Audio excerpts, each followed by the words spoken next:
का next topic कर रहे हो। नेक्स्ट टॉपिक तो खैर क्या, पिछले लेक्चर में आप ये टॉपिक स्टार्ट कर चुके हो। लास्ट लेक्चर में आप लोगों ने कॉलिगेटिव प्रॉपर्टी के बारे में डिस्कस किया था। वहां पर कॉलिगेटिव प्रॉपर्टी आपने किसको बोला था, कुछ सिलेक्टेड प्रॉपर्टीज को ही कॉलिगेटिव प्रॉपर्टी के अंडर रखा था। और कौन सी प्रॉपर्टीज को कहा था कॉलिगेटिव प्रॉपर्टीज, जो कि आपका number of moles per depend करती हैं, जो भी हमने मतलब सब्सटेंस लिए हुए हैं उनके नेचर पर डिपेंड नहीं करती, वो हमारी कॉलिगेटिव प्रॉपर्टी के अंडर आता है। जैसे कोई भी सॉल्यूशन अगर आप फॉर्म कर रहे हो, सॉल्यूशन आपका सोल्यूट प्लस सॉल्वेंट से मिलकर बनता है। अब सोल्यूट और सॉल्वेंट के मिलाने से हमने कहा था सोल्यूट हम कैसा लेते हैं, मतलब नॉन वोलेटाइल सोल्यूट,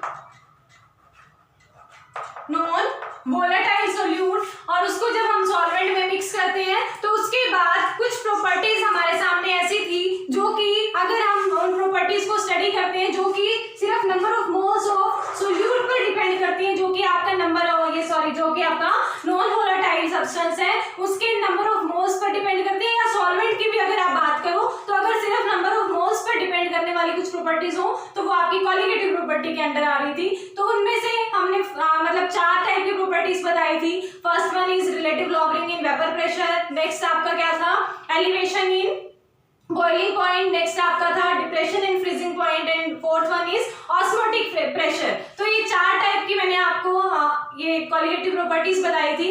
अब इन कॉलिगेटिव प्रॉपर्टीज में से फर्स्ट हमने डिस्कस करना स्टार्ट किया था, कौन सी थी, वो आपकी relative lowering in vapour pressure. तो आज उसी को कंटिन्यू करेंगे। हमने लास्ट क्लास में मैथमेटिकल रिलेशन देखी थी कि रिलेटिव लॉगरिंग के लिए आप एक मैथमेटिकल रिलेशन का यूज करते हो, और वो रिलेशन आपकी कौन सी होती है, P naught minus PS divided by P naught is equal to x2। और ये रिलेशन हमने कहां से पढ़ी थी, रोल्स लॉ की हेल्प से। रोल्स लॉ, वहां उसकी हेल्प से हमने ये रिलेशन फाइंड आउट की थी, जो कि आपने पूरा एक्सप्लेन किया था कि किस तरह से आपने इसको फाइंड आउट किया था। फिर यहाँ पर हमने इस P नोट और PS को क्या नाम दिया था, मतलब ये कौन से प्रेशर्स हैं, ये हमारा vapour pressure of solvent in pure state, ये हमारा वेपर प्रेशर ऑफ सॉल्यूशन, और ये हमारा मोल फ्रैक्शन था। ये पूरा डिटेल में देखने के लिए अपना रोल्स लॉ वाला लेक्चर देखना। बट उसके बाद यहाँ पर हमने ये मैथमेटिकल रिलेशन देखी थी, जो कि हमारा ये पूरा फैक्टर रिप्रेजेंट करता था रिलेटिव लॉगरिंग ऑफ वेपर प्रेशर को, कि सॉल्वेंट में अगर आपने नॉन वोलेटाइल सोल्यूट ऐड किया है तो उसकी वजह से कितना वेपर प्रेशर हमारा कम हुआ है, उस चीज को हमने एक्सप्लेन किया था। तो वो हमारा इस मैथमेटिकल रिलेशन से फाइंड आउट किया जा सकता है। यही रहेगी रिलेशन। तो अभी भी आज वाला टॉपिक जो हम करने वाले हैं, इस टॉपिक में इसी रिलेशन को, ये हमने पहले रोल्स लॉ की हेल्प से फाइंड आउट की थी ना, आज के टॉपिक में हम इसी रिलेशन को थर्मोडायनामिक कंसेप्ट की हेल्प से फिर डिराइव करने वाले हैं। लास्ट में रिजल्ट आपका यही आना चाहिए, बट आपको क्या करना है, थर्मोडायनामिक डेरिवेशन करना है, किसका, relative lowering in vapour pressure का।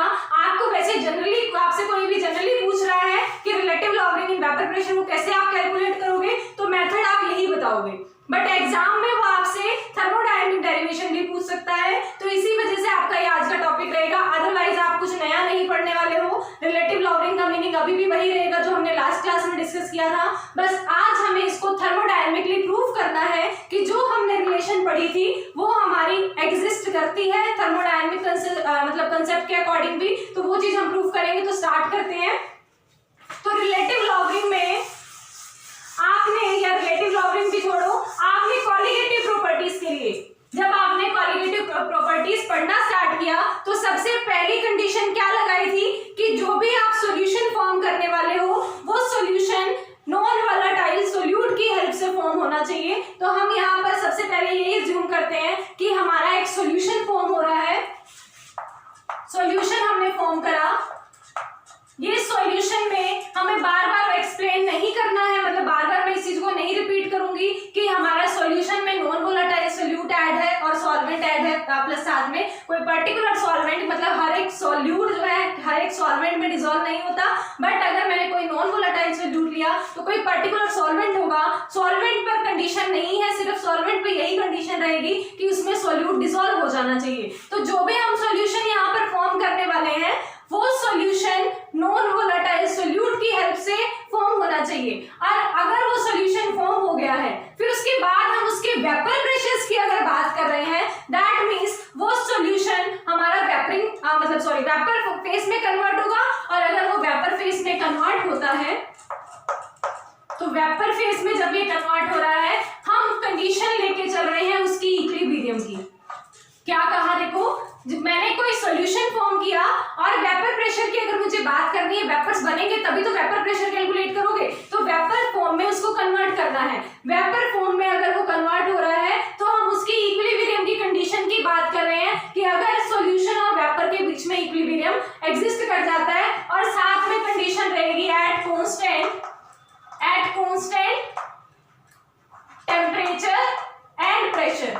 इस कंडीशन पर हम कोई सॉल्यूशन ले रहे हैं जो कि वेपर फेज के साथ यहाँ पर इक्विलिब्रियम में एग्जिस्ट कर रहा है। तो हमने अपना बेसिक तैयार कर लिया है। क्या बेसिक तैयार किया कि भाई हमारा सॉल्यूशन फॉर्म हो चुका है किसी नॉन वोलेटाइल सॉल्यूट की हेल्प से, और उसको हम वेपर फेज में भी कन्वर्ट कर रहे हैं और साथ में इक्विलिब्रियम की कंडीशन आ गई है। तो इक्विलिब्रियम की अगर कंडीशन आ गई है तो इक्विलिब्रियम का मीनिंग क्या होता है, एट इक्विलिब्रियम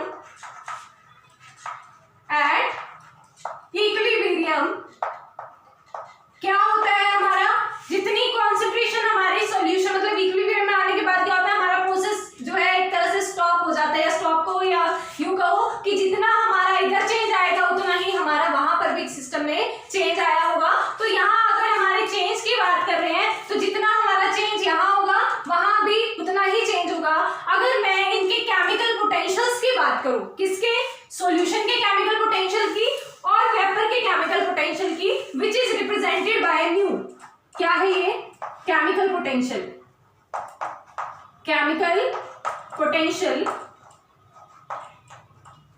अगर मैं केमिकल पोटेंशियल्स की बात करूं, सॉल्यूशन के भी और वेपर के भी केमिकल पोटेंशियल की, और साथ के साथ मेरी कंडीशन चल रही है इक्विलिब्रियम की, सिस्टम के अंदर कंडीशन क्या चल रही है, इक्विलिब्रियम की। और अगर इक्विलिब्रियम की कंडीशन चल रही है तो ये सपोज करो म्यू एस से रिप्रेजेंट किया मैंने इसका केमिकल पोटेंशियल, इसका सपोज करो मैंने म्यू एल से रिप्रेजेंट किया, तो यहाँ पर म्यू एस म्यू एल के इक्वल हो जाएगा। क्या कहा देखो, इक्विलिब्रियम अगर एग्जिस्ट करता है दैट मींस दोनों तरफ की प्रॉपर्टीज हमारी सिमिलर हो चुकी होती हैं, और अगर ये सिमिलर हो चुकी हैं तो अगर मैं केमिकल पोटेंशियल की बात करूं सॉल्यूशन के, मतलब ये जो भी हमारा सिस्टम है, इस सिस्टम के अंदर अगर मैं केमिकल पोटेंशियल्स की बात करूं तो इक्विलिब्रियम की स्टेज पर म्यू एस इक्वल हो जाता है म्यू एल के।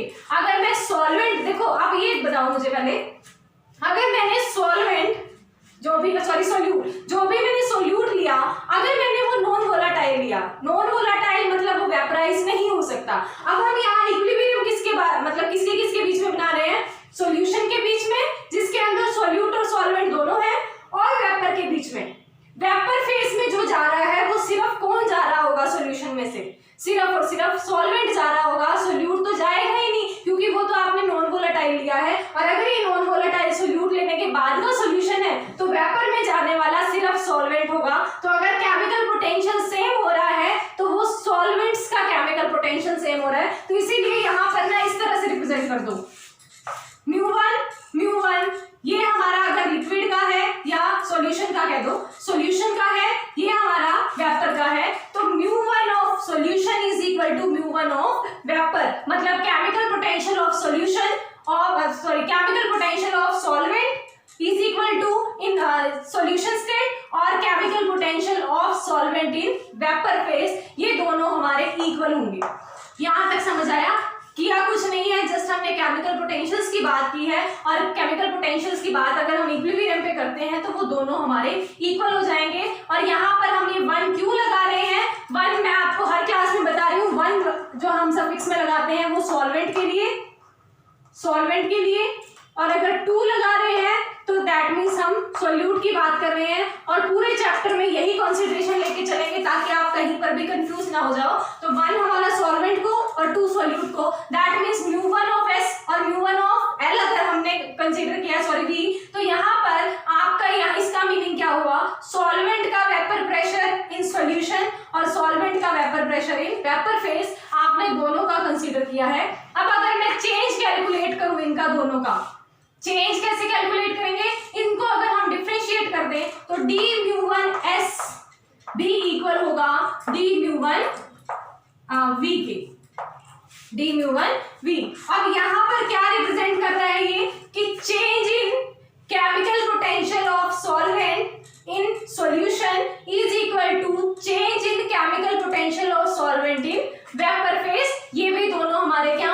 इक्वल होंगे। तो यहाँ तक हमने कुछ नहीं किया है, जस्ट हमने केमिकल पोटेंशियल वैल्यूज को चेक करने की कोशिश की और वो हमारी इक्विलिब्रियम की स्टेज पर अगर हम चेक कर रहे हैं या अज्यूम कर रहे हैं कुछ वैल्यूज को, तो वो हमारी इक्विलिब्रियम की स्टेज पर इक्वल होंगी और इक्वल होंगी तो उनका चेंज अगर हम कैलकुलेट करते हैं तो वो देखा हमने, वो भी चेंज भी क्या है, इक्वल है। अब यहाँ तक हमने किया।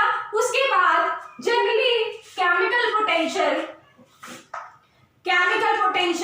ऑफ एनी कंपोनेंट की बात कर रहे हैं, चाहे वो सॉल्यूशन की साइड का हो चाहे वेपर की साइड का हो, किसी भी कंपोनेंट का अगर हम केमिकल पोटेंशियल कैलकुलेट करते हैं तो वो आपका इक्वल होता है chemical potential of that component in pure state plus RT ln x1। ये रिलेशन आप पहले भी यूज कर चुके हो। केमिकल पोटेंशियल के लिए in general chemical potential of any component, किसी भी कंपोनेंट का केमिकल पोटेंशियल इक्वल होता है chemical potential of that component in pure state plus RT ln x1। x से ही रिप्रेजेंट कर लो, यहाँ हम ln x मतलब उस कंपोनेंट का मोल फ्रैक्शन। अब हम बात किसकी कर रहे हैं, सॉल्वेंट की अगर हम बात कर रहे हैं तो यहाँ पर 1 लगा देते हैं। यहाँ हमने 1 लगा दिया क्योंकि हमें केमिकल पोटेंशियल किसके चाहिए, सॉल्वेंट के ही। सोल्यूट का तो यहाँ कोई लेना देना ही नहीं क्योंकि हम यहाँ पर वेपर फेज को भी इंक्लूड कर रहे हैं, तो यहाँ पर सोल्यूट का तो कोई लेना देना नहीं है। तो इसका मतलब μ1 दैट मींस सोल्यूट का chemical potential is equal to solute का chemical potential in pure state plus RT ln x1 का मतलब मोल फ्रैक्शन ऑफ सॉल्वेंट। तो ये हमारा हुआ। अब उसके बाद हमारे पास केमिकल पोटेंशियल 2 फेज में एग्जिस्ट करता है, सॉल्यूशन फेज में भी और वेपर फेज में भी। यहाँ पर हम अगर सॉल्यूशन की बात करें तो μ1s is equal to μ1s, मतलब यहाँ पर s से भी रिप्रेजेंट कर दो, μ1s not plus RT ln x1। यहाँ से इस तरह से हम इसको डिस्क्राइब कर सकते हैं। अब उसके बाद ऑन डिफरेंशिएटिंग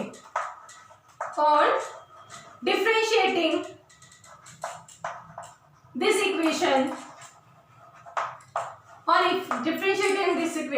यहां से क्या आएगा, d μ1 of s is equal to, ये तो हमारा किसी भी कंपोनेंट का chemical potential in pure state जो है वो कांस्टेंट होता है। यहाँ पर पजल मत होना, मैं लिख देती हूँ उनको।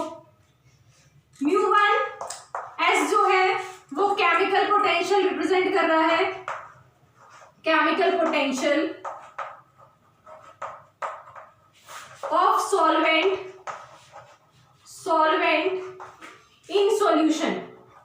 In solution. ये यहाँ पर s लगाने की जरूरत ही नहीं है। देखो μ1s जो है वो किसको रिप्रेजेंट कर रहा है, chemical potential of solvent in solution को रिप्रेजेंट कर रहा है। अब यहाँ पर सॉल्वेंट का, सॉल्यूशन से तो कोई लेना देना ही नहीं है, यहाँ पर हम सॉल्वेंट का प्योर स्टेट में केमिकल पोटेंशियल वैल्यू ले रहे हैं प्लस R आपका गैस कांस्टेंट, T आपका टेम्परेचर, ln x1 आपका यहाँ पर mole fraction of solvent, mole fraction of solvent. तो ये हमारा जो x1 है ये मोल फ्रैक्शन को रिप्रेजेंट कर रहा है सॉल्वेंट के, और ये जो μ1 था μ1s ये हमारा रिप्रेजेंट कर रहा है chemical potential of solvent in solution को रिप्रेजेंट कर रहा है। अब इस इक्वेशन को अगर हम डिफरेंशिएट कर दें, क्यों डिफरेंशिएट कर रहे हैं, हर स्टेप पे आगे जाने से पहले आपके माइंड में ये चीजें आनी चाहिए कि हम ये ही क्यों कर रहे हैं। हम ये इसलिए कर रहे हैं क्योंकि हमें इनकी वैल्यूज चाहिए। किसकी वैल्यू चाहिए, d μ1s की और d μ1v की वैल्यू चाहिए। तो अगर हमें ये वैल्यूज चाहिए तो मेरे पास एक जनरल इक्वेशन थी जो कि मैं केमिकल पोटेंशियल की फॉर्म में ऑलरेडी जानती हूँ, तो मैंने उस इक्वेशन का यूज किया और किसी तरह से वहां से मैं इसका चेंज कैलकुलेट करना चाहती हूँ, तो हमने इसको डिफरेंशिएट किया। डिफरेंशिएट करने के बाद ये जो हमारा है μ1 नोट जो है वो किसी सॉल्वेंट का, जो भी सॉल्वेंट आपने यूज किया उसका वेपर प्रेशर प्योर स्टेट में है। तो इसका मतलब चाहे आप उसको कहीं भी ले जाओ, किसी भी सॉल्यूशन में यूज कर लो उसी सब्सटेंस को, तो उसका केमिकल पोटेंशियल वैल्यू तो सेम ही रहेगी। और अगर केमिकल पोटेंशियल वैल्यूज हमारी सेम रहेंगी तो ये तो हमारा एक कांस्टेंट की तरह बिहेव करेगा, और अगर कांस्टेंट की तरह बिहेव करेगा तो इसका डिफरेंशिएशन करोगे तो वैल्यू 0 आएगी। तो ये वैल्यू हमारी यहाँ पर 0 प्लस RT ln x1 जो है वो हमारा एक कांस्टेंट नहीं है, ये तो हमारा एक वेरिएबल है। R यहाँ पर कांस्टेंट है, T यहाँ पर कांस्टेंट है, एट कांस्टेंट टेम्परेचर प्रेशर बात कर रहे हो ना, तो T भी आपका कांस्टेंट है, गैस कांस्टेंट तो होता ही कांस्टेंट है, तो यहाँ आपका रहा ln x1। तो ln x1 आपका एक वेरिएबल क्वांटिटी है यहाँ के लिए, तो हमें इसको डिफरेंशिएशन करना पड़ेगा। डिफरेंशिएशन से बाहर हमारे कांस्टेंट्स और D ln x1, डिफरेंशिएशन सिर्फ किसका होगा, ln x1 का। तो हमारे पास इक्वेशन आई है, ये इक्वेशन आई D ln x1। अब इसी इक्वेशन को थोड़ा सा रीअरेंज करके लिखते हैं। देखो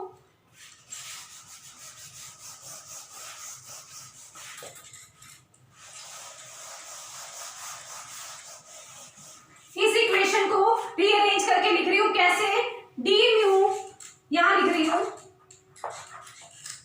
d mu 1s is equal to RT।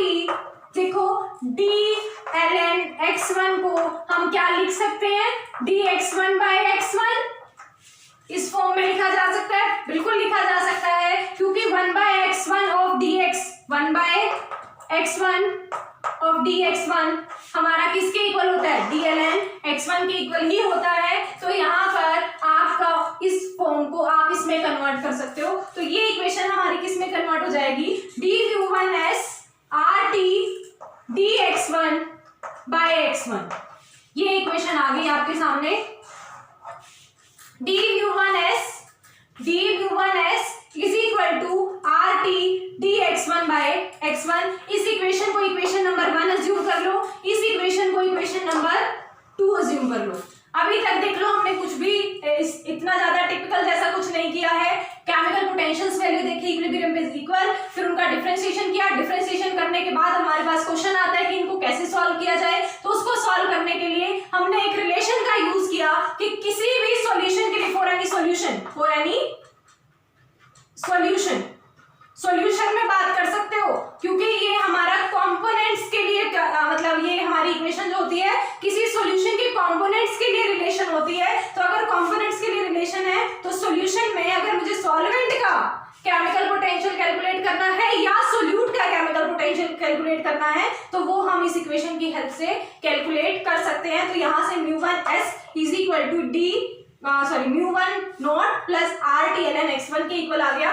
यहाँ से d μ1s जो आपका इक्वल आया RT dx1 by x1 के इक्वल आया। अब क्वेश्चन ये आता है कि हमने यहाँ से dx1 की फॉर्म में, या मतलब ये यहीं पे बात कर लो कि जो ये हमने x1 की फॉर्म में ये रिलेशन को क्यों यूज किया। आप देखो फ्यूगैसिटी वाले कंसेप्ट जब हमने एक्सप्लेन किया था ना, वहां पर हमने ये वाली रिलेशन, यही वाली रिलेशन कई टर्म्स में बात की थी, प्रेशर की फॉर्म में भी बात की थी, कॉन्सेंट्रेशन की फॉर्म में भी बात की थी, मोल फ्रैक्शन की फॉर्म में भी बात की थी, और आपका फ्यूगैसिटी, एक्टिविटी, सभी की फॉर्म में ये रिलेशन हमारे सामने हम यूज कर सकते हैं। बट यहाँ पर हम x1 की फॉर्म में ही क्यों यूज कर रहे हैं इस रिलेशन का, तो इसका आंसर क्या रहेगा, ये इक्वेशन आप याद रखना, बाकी मैं रब कर रही हूँ, ये चीज आप बाद में यूज करने वाले हो। तो इसके लिए जो हम मोल फ्रैक्शन की बात, केमिकल पोटेंशियल की जो हम बात कर रहे हैं, केमिकल पोटेंशियल इन सॉल्यूशन और केमिकल पोटेंशियल इन वेपर फेज आप यूज कर रहे हो ना, ये आपके पास रिलेशन क्या है, केमिकल पोटेंशियल इन सॉल्यूशन और केमिकल पोटेंशियल इन वेपर फेज। इसी के लिए तो हम सॉल्यूशन ढूंढने चले हैं कि इनकी वैल्यूज हमें पता चल जाए। तो अगर इनकी वैल्यूज हमें पता करनी है तो क्या होता है, जो केमिकल पोटेंशियल है, केमिकल पोटेंशियल जो है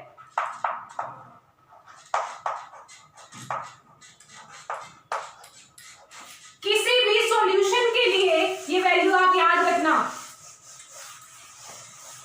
केमिकल पोटेंशियल जो है किसी भी सॉल्यूशन के लिए, सॉल्यूशन की अगर हम बात करें या हम वेपर की बात करें, दो ही कंडीशंस पे बात कर रहे हो ना केमिकल पोटेंशियल की, तो अगर आप सॉल्यूशन के केस में कंसीडर करते हो तो केमिकल पोटेंशियल आपका फंक्शन होता है टेम्परेचर का, प्रेशर का और मोल फ्रैक्शन का, या फिर कॉन्सेंट्रेशन का कह सकते हो कि केमिकल पोटेंशियल आपका फंक्शन होता है, मतलब डिपेंड करता है या उसके साथ वेरी करता है, किसके साथ, टेम्परेचर, प्रेशर और मोल फ्रैक्शन के साथ। और जब वही सब्सटेंस वेपर फेज में चला जाए, तब केमिकल पोटेंशियल फंक्शन रह जाता है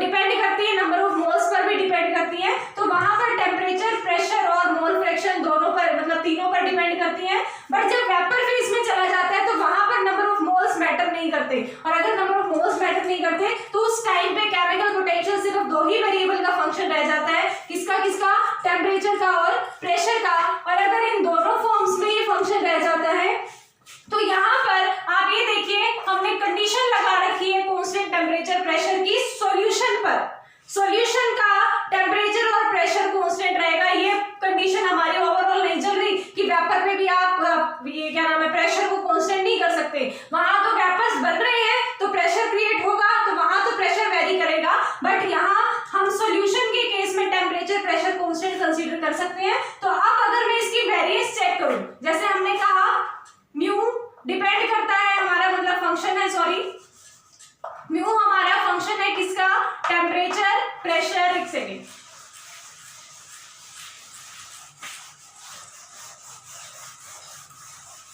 हमने कहा म्यू जो है वो फंक्शन है टेम्परेचर प्रेशर और मोल फ्रैक्शन का।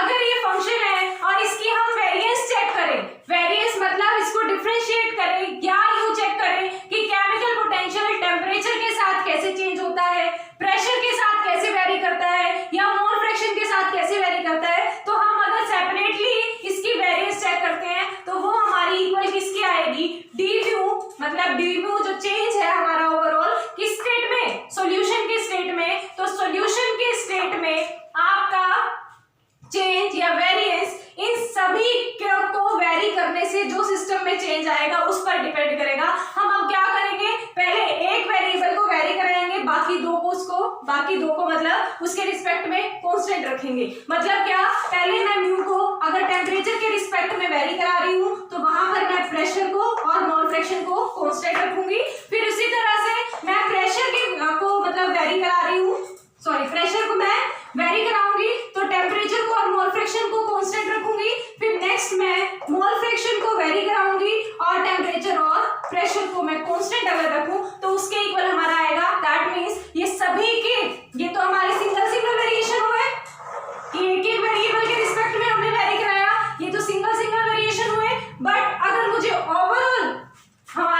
ओवरऑल चेंज देखना है केमिकल पोटेंशियल में तो इन सभी का एडिशन वैल्यू जो है हमें कंप्लीट चेंज को रिप्रेजेंट करती है। तो अगर हम इसको मैथमेटिकली लिखना चाहें तो कैसे लिखेंगे, देखो कर्ल म्यू, ये हमारा है किसकी बात, सॉल्वेंट की बात है, तो curl mu 1s divided by, मैं अगर पहले टेम्परेचर के रिस्पेक्ट में वेरी करूं कर्ल टी dt, ये हमारा एक फैक्टर जब सिर्फ मैंने टेम्परेचर को वेरी कराया और प्रेशर और मोल फ्रैक्शन को रखा कांस्टेंट, ये तो उसके लिए हमारा वेरिएंस आ गया हमारे केमिकल पोटेंशियल में। नेक्स्ट हम क्या करें, प्रेशर के रिस्पेक्ट में अगर वेरी कराएं हम साथ में कर्ल म्यू 1s को प्रेशर के रिस्पेक्ट में वेरिएंस चेक करें और हमारा टेम्परेचर और मोल फ्रैक्शन अगर कांस्टेंट रहता है तो उसके लिए वेरिएंस हमारी यहां से कैलकुलेट होगी, plus curl mu 1s divided by curl x1। ये हम तब किसके रिस्पेक्ट में वेरिएंस चेक कर रहे हैं, x1 के रिस्पेक्ट में, तो dx1। और यहाँ पर हमारा टेम्परेचर और प्रेशर जो है वो कांस्टेंट रहेगा। और अगर ये दोनों फैक्टर्स हमारे यहाँ पर कांस्टेंट रह रहे हैं तो हमारा सिर्फ x1 की डिपेंडेंसी कि x1 के साथ वेरी करेगा तो क्या रिजल्ट देगा, p वेरी करेगा तो क्या रिजल्ट देगा, और t वेरी करेगा तो क्या रिजल्ट देगा, और ओवरऑल इन सभी के एडिशन से हमें रिजल्ट मिलेगा। बट हमारी कंडीशन क्या कहती है कि सॉल्यूशन के केस में तो टेम्परेचर प्रेशर कांस्टेंट रहेंगे, और अगर टेम्परेचर प्रेशर कांस्टेंट रहेंगे तो dt भी 0 के इक्वल और dp भी 0 के इक्वल, तो ये भी फैक्टर 0 के इक्वल और ये भी फैक्टर 0 के इक्वल। इसका मतलब d म्यू 1s किसके इक्वल आएगा, curl mu 1s divided by curl x1 dx1। और इस dx1 को मैं इधर डिनोमिनेटर में अगर ले जाती हूँ तो dx1, इसके मतलब सिर्फ मेरा केमिकल पोटेंशियल इस केस में x1 के साथ ही वेरी करेगा, टेम्परेचर प्रेशर के साथ वेरी नहीं करेगा, क्योंकि इसको हमने स्टार्टिंग में कांस्टेंट कर दिया था टेम्परेचर प्रेशर को। तो हमने ये वैल्यू कैलकुलेट करनी थी d mu 1s divided by dx1, और ये वैल्यू हमने अभी कैलकुलेट की थी क्या वैल्यू आई थी, d(μ1s by dx1, sorry d(μ1s is equal to RT dx1 by x1, इस फॉर्म में आपने लिखा हुआ था। इसी इक्वेशन को हम लिख सकते हैं d(μ1s by dx1 is equal to RT by x1। आपके सामने ये इक्वेशन आ सकती है, d(μ1s divided by dx1 RT by x1, या फिर आप इस फॉर्म में इस इक्वेशन को लिख सकते हो। तो आपके पास ये रिजल्ट आया। किसके केस में क्या चीज आपने कैलकुलेट कर ली, केमिकल पोटेंशियल सॉल्यूशन का आपने कैलकुलेट कर लिया है, उसकी वेरिएंस कैलकुलेट कर ली है कि chemical potential in case of solution of solvent आपने कैलकुलेट कर लिया है। अब अगर आप कैलकुलेट कर दो chemical potential of vapour for solvent, वो अगर आप कैलकुलेट करके उन दोनों को इक्वल कर दोगे तो आपके सामने रिजल्ट आएगा। तो हमने ये अभी तक बात किसकी की है, जस्ट सॉल्यूशन की बात की है। तो सॉल्यूशन की अगर हमने बात की थी तो वो हमने दो मतलब 3 वेरिएबल का फंक्शन माना था, बट 3 का ना होके यहाँ पर सिर्फ 1 का ही रहा क्योंकि हमने 2 को कांस्टेंट कर दिया। अब उसके बाद हम बात करते हैं वेपर्स के लिए, मतलब वेपर फेस में अगर हम बात करें केमिकल पोटेंशियल की, तो अभी मैंने आपको बताया था कि केमिकल पोटेंशियल जो है अगर वेपर फेस में बात की जाए तो वो दो फंक्शंस का वेरिएबल दो टर्म्स का फंक्शन होता है इन case of vapour face. Vapour face में अगर आप बात करोगे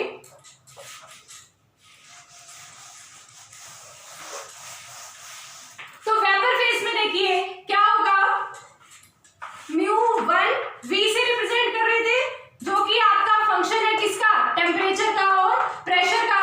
अगर टेम्परेचर प्रेशर का फंक्शन है तो इसका मतलब ये टेम्परेचर के साथ भी वेरी करेगा और प्रेशर के साथ भी वेरी करेगा। हम इन दोनों का वेरिएंस अलग अलग चेक करेंगे तो d(μ1v) हमारा टोटल आ जाएगा।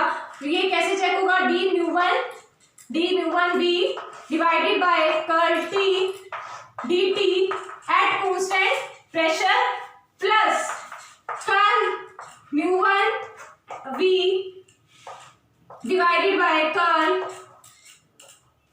p dp at constant temperature. आपके पास ये इक्वेशन आई। अब यहाँ के बाद हमने कहा था वेपर के केस में हम प्रेशर तो कांस्टेंट रख ही नहीं सकते क्योंकि प्रेशर तो वहां से जनरेट होने वाला है ना, जितने वेपर्स बनेंगे उतना ही हमारा प्रेशर क्रिएट होगा, वहां पर प्रेशर वेरिएंस तो होगा ही। तो इसका मतलब हम प्रेशर को कांस्टेंट नहीं कर सकते, और अगर प्रेशर कांस्टेंट नहीं कर रहे, हम सिर्फ आइसोथर्मल कंडीशन की बात कर रहे हैं। In isothermal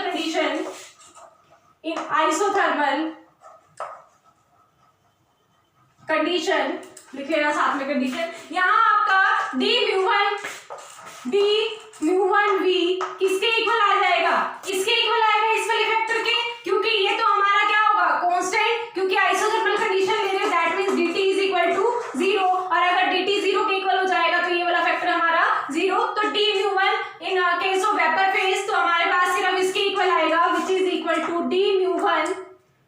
d(μ1v) divided by curl p dp, इसके इक्वल आ गया।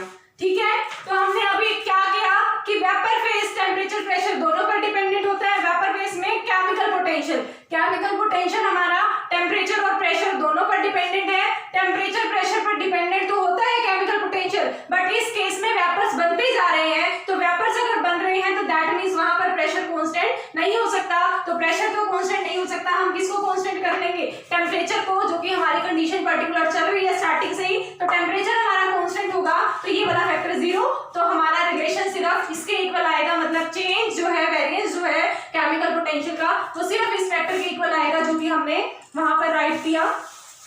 अब इसके बाद क्वेश्चन आता है कि हम इसको आगे कैसे सॉल्व करें, क्योंकि आपके पास एक रिलेशन आ चुकी है, इसमें अब आपको एक थर्मोडायनेमिक रिलेशन का यूज करना है। क्या थर्मोडायनेमिक रिलेशन होगी, देखो थर्मोडायनेमिक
कि यहाँ से अगर मेरा बहुत डाइल्यूट सॉल्यूशन बनाया गया है तो उस केस में जो हमारा पार्शियल वॉल्यूम होगा या हमारा मोलर वॉल्यूम होगा वो दोनों सेम हो जाएंगे। तो क्या आएगी आगे relation, in case of dilute solution, in case of dilute solution partial molar volume जो है आपका वो इक्वल हो जाता है किसके, मोलर वॉल्यूम के, मोलर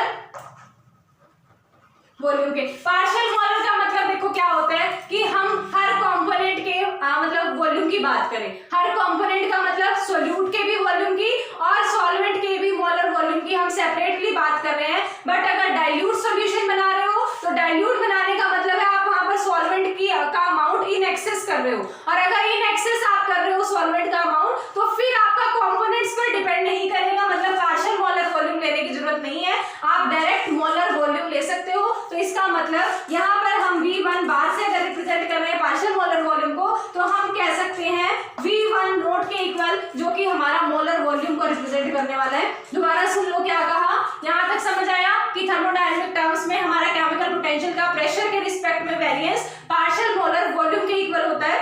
पार्शियल मोलर वॉल्यूम के इक्वल होगा उस किसी जिस भी कंपोनेंट की आप बात कर रहे हो। अब यहाँ पर हम सॉल्वेंट की बात कर रहे थे तो सॉल्वेंट का पार्शियल मोलर वॉल्यूम आ गया। बट अगर मेरा सॉल्यूशन बहुत ज्यादा डाइल्यूट हो, डाइल्यूट है तो इसका मतलब वहां पर सोल्यूट बहुत कम है एज कंपेयर टू सॉल्वेंट, तो इसका मतलब हमें पार्शियल वॉल्यूम लेने की जरूरत नहीं है, हम सिर्फ एक ही कंपोनेंट का वॉल्यूम ले लें तो भी हमारा पार्शियल मोलर वॉल्यूम के इक्वल ही आएगा, मतलब वो हमारा सेम ही रहेगा, क्योंकि आप यहाँ पर सॉल्वेंट के वॉल्यूम की बात कर रहे हो ना, तो सॉल्वेंट का ही वॉल्यूम ज्यादा है, तो सॉल्वेंट का वॉल्यूम अगर आपका ज्यादा है तो वो आपका ओवरऑल मोलर वॉल्यूम के इक्वल आएगा। तो V1 जो है आपका V1 बार वो इक्वल हो सकता है V1 नोट के, और ये V1 नोट जो है आपका ये किस चीज को रिप्रेजेंट कर रहा है, मोलर वॉल्यूम को। समझ आया यहाँ तक? अब इसका मतलब जहां पर भी आपको ये वाला फैक्टर दिखाई दे रहा है इस इक्वेशन में, वहां पर आप वैल्यू पुट कर सकते हो V1 नोट। तो यहां जब हम V1 नोट वैल्यू पुट करेंगे तो हमारी रिलेशन देखो क्या रहेगी,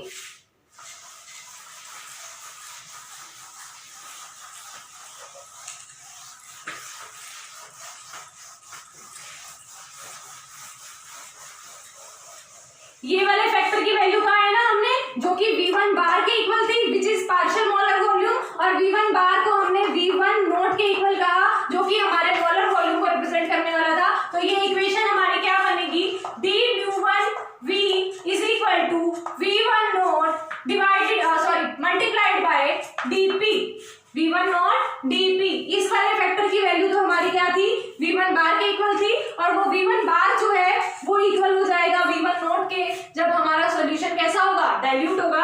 अब ये हमारे पास इक्वेशन आई है, इस इक्वेशन को अगर मैं ये अज्यूम करके चलूं, देखो ये किसके लिए लिख रहे हो आप, वेपर्स के लिए, वेपर्स के लिए चल रही है ये पूरी स्टडी। अभी तक हमने सॉल्यूशन के लिए एक इक्वेशन फाइंड आउट कर ली है, और वो इक्वेशन हमारी क्या आई थी, dμ1s is equal to RT dx1 by x1, ये इक्वेशन आई थी।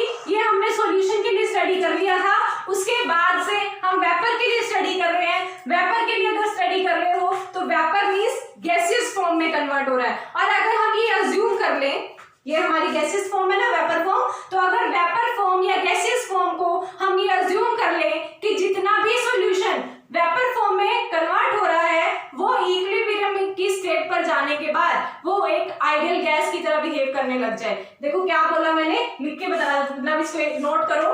हम कह रहे हैं कि जितना भी solution, amount of solution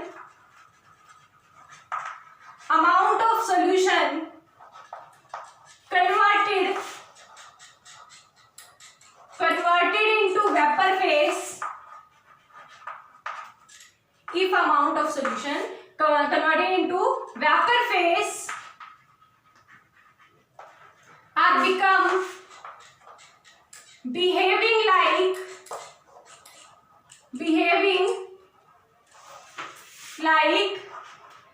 an ideal gas, हमने क्या कहा कि जितना भी सॉल्यूशन वेपर में कन्वर्ट हो रहा है, अगर वो सॉल्यूशन जो वेपर फॉर्म में कन्वर्ट हुआ है गैसियस फॉर्म में जा चुका है और वो वेपर फॉर्म एक तो हम यहाँ पर आइडियल गैस इक्वेशन लगा सकते हैं, और आइडियल गैस इक्वेशन क्या है, PV is equal to RT। But यहाँ पर वॉल्यूम हमारा कौन सा चल रहा है, मोलर वॉल्यूम, तो मोलर वॉल्यूम चल रहा है, that means PV1 naught is equal to RT, और यहाँ से V1 नॉट की वैल्यू किसके इक्वल आ जाएगी, RT बाय T के इक्वल आएगी। अब हमारे पास ये वैल्यू आई है V1 नोट की, इस वैल्यू को अगर आप इस इक्वेशन में पुट करो, अब देखो फिर से वही चीज आपके माइंड में आनी चाहिए कि हमने ये क्यों किया। ये इसलिए किया क्योंकि यहाँ पर वेरिएंस प्रेशर के रिस्पेक्ट में है, हमारे पास यहाँ पर वॉल्यूम है और हमारे पास एक सोर्स है जिससे कि मैं वॉल्यूम को प्रेशर में कन्वर्ट कर सकती हूँ। तो वॉल्यूम को हमने प्रेशर में कन्वर्ट किया आइडियल गैस इक्वेशन की हेल्प से। तो ये इक्वेशन जब कन्वर्ट होगी तो d naught RT by P, R gas constant, T आपका टेम्परेचर कांस्टेंट चल रहा है, तो ये भी हमारा एक कांस्टेंट, तो इसके साथ आपका क्या है P और dP, dP बाय P, इस तरह से लिखो। अब आपके पास इक्वेशन आई है, ये इक्वेशन है आपकी वेपर फेज के लिए, ये इक्वेशन तो आपकी वेपर फेज को रिप्रेजेंट कर रही है, वेपर फेज के केमिकल पोटेंशियल को, और ये इक्वेशन आपकी रिप्रेजेंट कर रही है केमिकल पोटेंशियल चेंज को इन case of solution, in case of solution, और ये हमारी रिप्रेजेंट कर रही है इन केस ऑफ वेपर फॉर्म। तो यहाँ पर आप स्टार्टिंग में याद कीजिए हमने क्या किया था, केमिकल पोटेंशियल इक्विलिब्रियम के स्टेज पर दोनों इक्वल होते हैं, और अगर इक्विलिब्रियम की स्टेज पर दोनों केमिकल पोटेंशियल आपके इक्वल होंगे तो उनका चेंज भी इक्वल, मतलब हमने लिखा था वहां पर अगर चेंज इक्वल था, क्या इक्वेशन लिखी हुई थी हमने, वो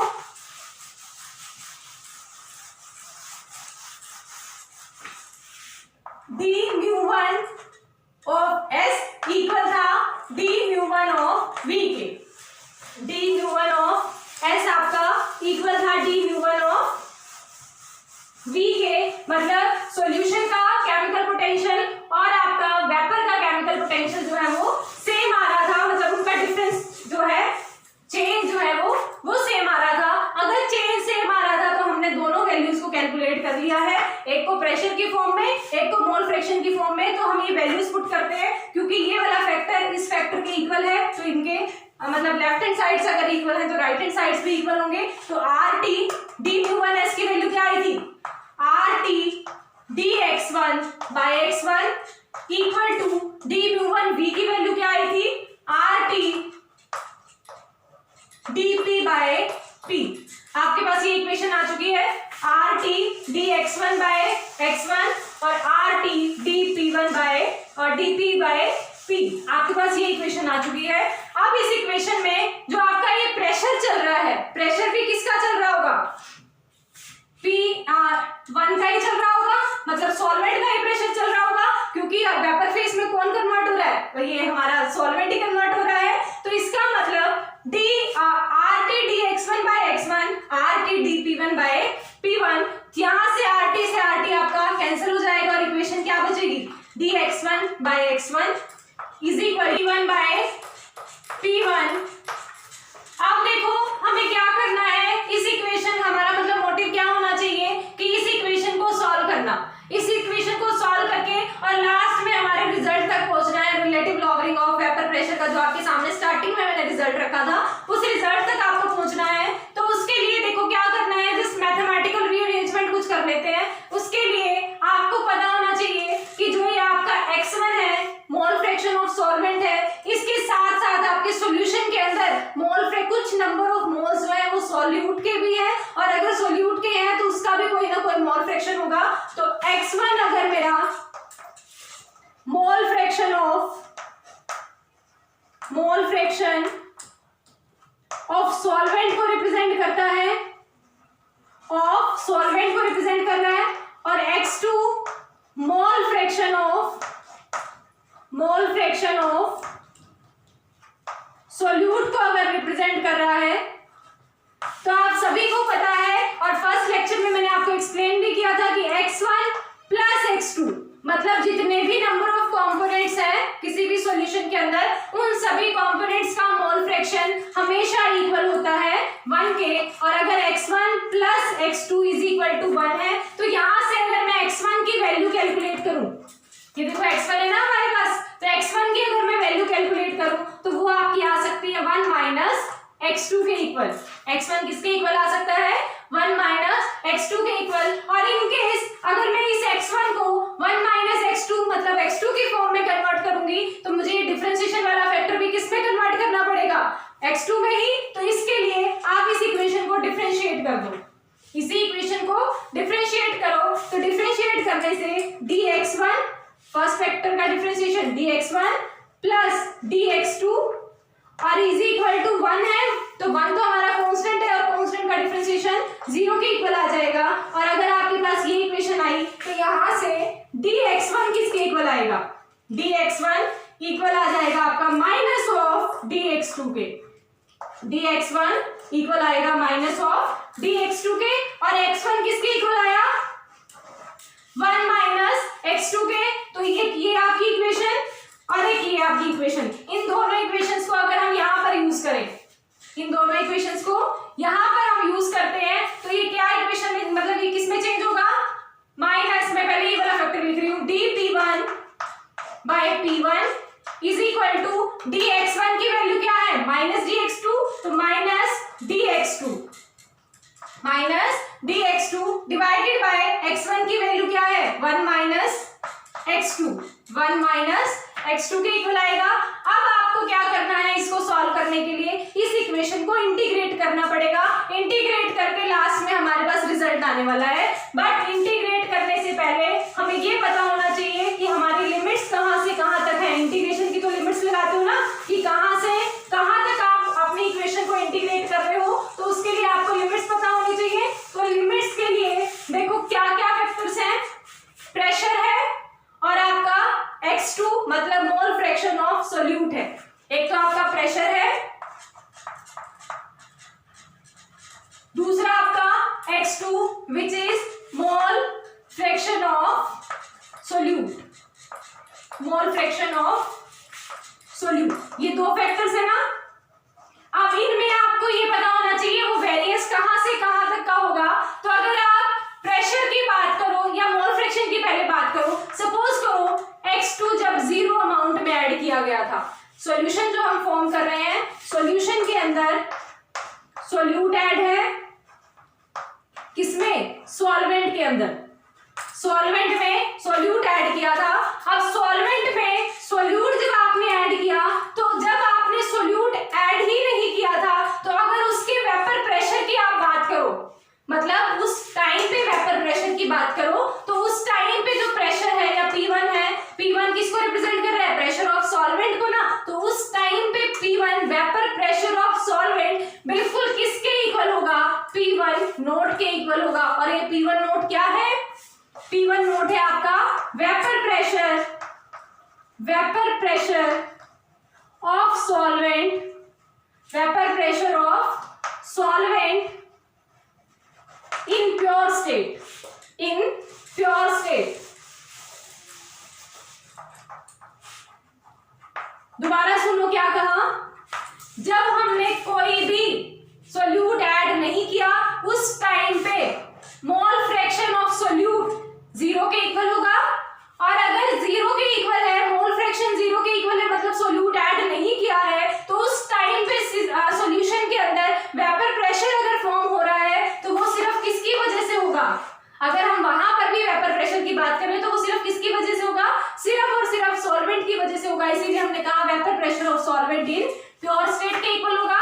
और अगर सेकंड कंडीशन हम ये लगा दें, कहां तक हमें जाना है, मतलब यही करते हो ना, लोअर लिमिट लेते हो इंटीग्रेशन की टाइम पे और एक अपर लिमिट लेते हो, तो हमें लोअर लिमिट तो मिल गई जब हमारा सोल्यूट ऐड ही नहीं किया गया था। अब कितना ऐड कर सकते हो? x2 के इक्वल ही ऐड कर सकते हो, जितना हमारा नंबर ये मोल फ्रैक्शन ऑफ सोल्यूट है उतना ही अगर हम सोल्यूट ऐड कर दें तो ये लिमिट हमारी यहाँ से यहाँ तक आ गई, x इज इक्वल टू 0 से मतलब 2 तक, x2 तक। अब उसके बाद अगर ये ऐसा ऐड हुआ है तो फिर हमारा वेपर प्रेशर में क्या चेंज आएगा? तो P1 हमारा कहां तक चेंज होगा? P1S तक या PS तक सिर्फ लिख दो, PS तक हमारा चेंज होगा। इसका मतलब क्या कि अगर आपने सारा सोल्यूट जितना ऐड करना था वो कर दिया और सॉल्यूशन फॉर्म कर दिया, तो अब जो वेपर प्रेशर बनने वाला है वो वेपर प्रेशर हमारा वेपर प्रेशर ऑफ सॉल्यूशन के इक्वल होगा। और वो वेपर प्रेशर ऑफ सॉल्यूशन हमारा क्यों सोल्यूट के ऐड करने से हमारा वेपर प्रेशर ऑफ सॉल्वेंट जो है वो डिक्रीज हो जाता है। तो आपकी ये हो गई लोअर लिमिट, ये हो गई दोनों लोअर लिमिट, और ये आपकी हो गई अपर लिमिट। तो अपर लिमिट हमारी ये दोनों और लोअर लिमिट हमारी ये दोनों, ये हमारी मोल फ्रैक्शन के लिए लिमिट्स, ये हमारी प्रेशर्स के लिए लिमिट। तो यहाँ आपके पास लिमिट्स आ चुकी हैं। अब इस इक्वेशन को जस्ट आपको इंटीग्रेट करना है, और इंटीग्रेट करने के लिए देखो इंटीग्रेट यहीं पे कर देते हैं। यहाँ पर जब हम इसको इंटीग्रेट करेंगे और इसको इंटीग्रेट करेंगे, इसमें लोअर लिमिट हमारी P1 नोट और अपर लिमिट हमारी PS। इसके केस में लोअर लिमिट हमारी 0 और अपर लिमिट हमारी x2। अपर लिमिट क्या रहेगी x2। तो लिमिट्स वाला कंसेप्ट समझ आया। अब इसके बाद जस्ट हमें इसको सॉल्व करना है और रिजल्ट तक पहुंचना है।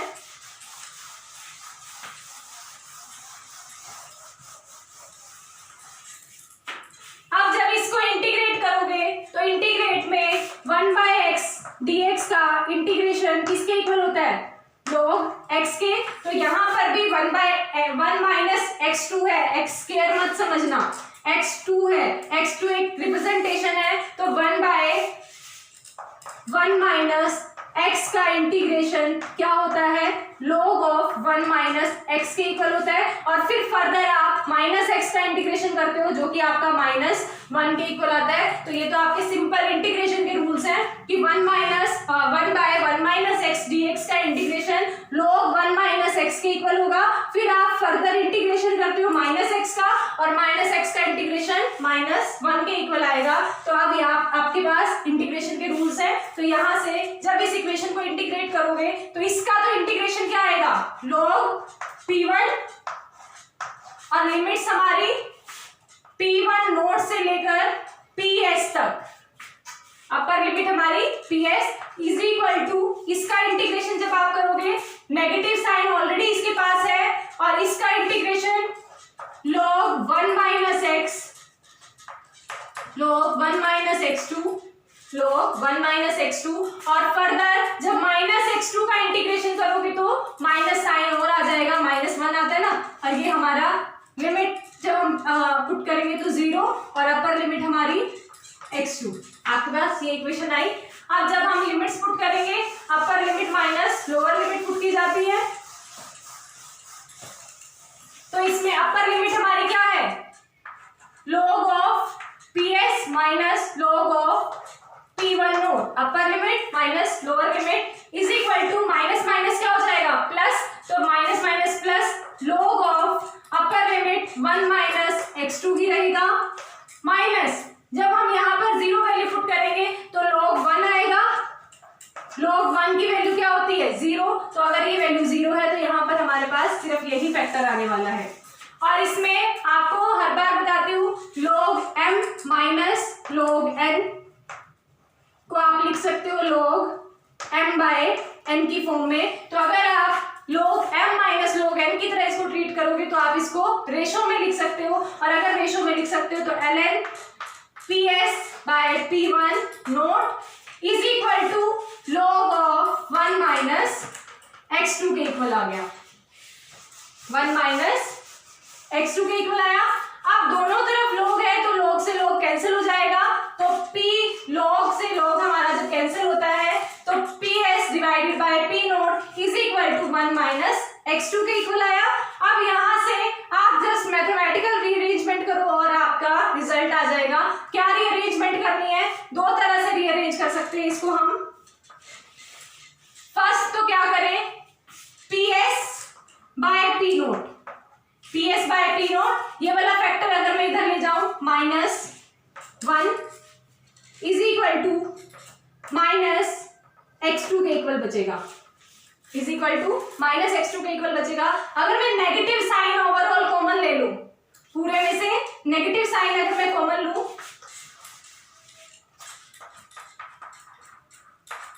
इसमें से हम नेगेटिव साइन अगर कॉमन लेंगे तो नेगेटिव वाली टर्म्स पॉजिटिव और पॉजिटिव वाली टर्म्स नेगेटिव हो जाएंगी। तो ये आपका बनेगा 1 minus PS by P naught is equal to x2।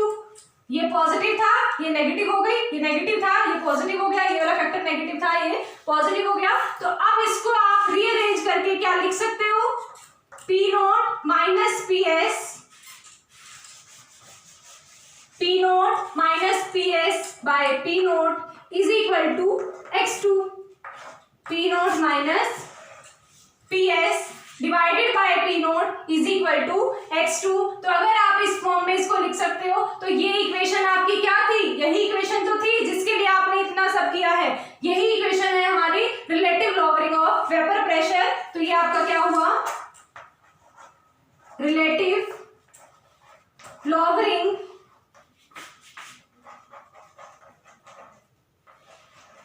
Of vapour pressure.